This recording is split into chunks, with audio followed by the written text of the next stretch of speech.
আলহামদুলিল্লাহ। সালাম দেওয়ার মধ্যে আর নেওয়ার মধ্যে বরকত আছে কি নাই, রহমত আছে কি নাই? আমি একটা হিন্দু সন্তান, যখন হিন্দু ছিলাম, কলেজে যখন পড়াশোনা করতাম, ইউনিভার্সিটি যখন পড়াশোনা করতাম, মুসলমানকে দেখে আসসালামু আলাইকুম বলতাম।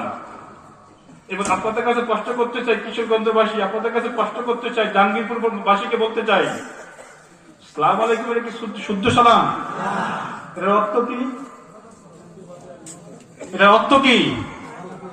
আসসালামু আলাইকুম ওয়া রাহমাতুল্লাহ, আল্লাহ তাআলা আপনার উপর শান্তি বর্ষিত করুক। এটার পরিবর্তনে যদি আপনি দিনে 20 বার রাত্রে 20 বার সুন্নত মোতাবেক সালাম দেন, কসম আল্লাহ আপনি মৃত্যু হওয়ার দেরি কিন্তু জান্নাত যাওয়া দেরি নাই। এবার আপনার কাছে কষ্ট করতে চাই, আপনি পিএইচডি পাস করুন, ডিগ্রি পাস করুন, এমবিবিএস হন, বড় শিক্ষিত হন, প্রফেসর হন, এলাকার চেয়ারম্যান হন, মেম্বার হন, বিরুদ্ধে বলতেছি না, কলমের লাগার জন্য কথাগুলো বলতেছি।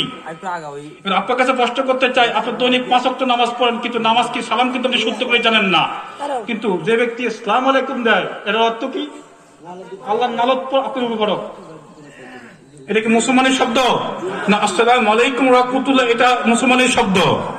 যখন আমি হিন্দু ছিলাম, মুসলমানকে দেখে আসসালামু আলাইকুম দিতাম।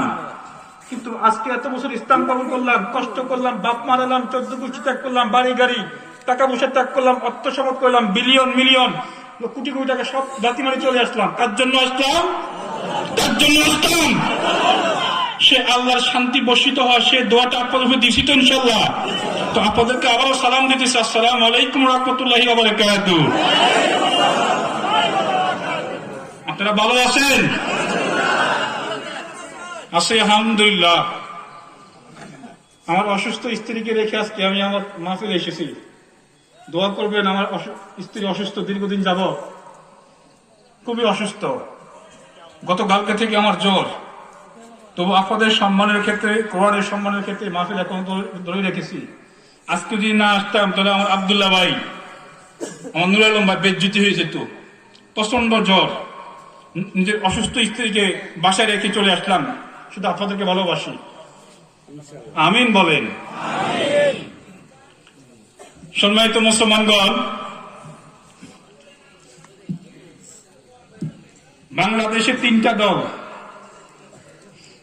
কেউ বলে পিছন দিকে যা, কেউ বলে ডান দিকে যাও, কেউ বলে সামনের দিকে অগ্রসর হও।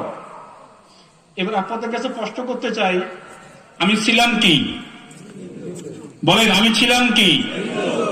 যখন হিন্দু ছিলাম তখন যদি আমাকে খ্রিস্টান হওয়ার বলতো, আমার বিবেক যদি থাকতো তাহলে কি আমি বাম দিকে যাইতাম?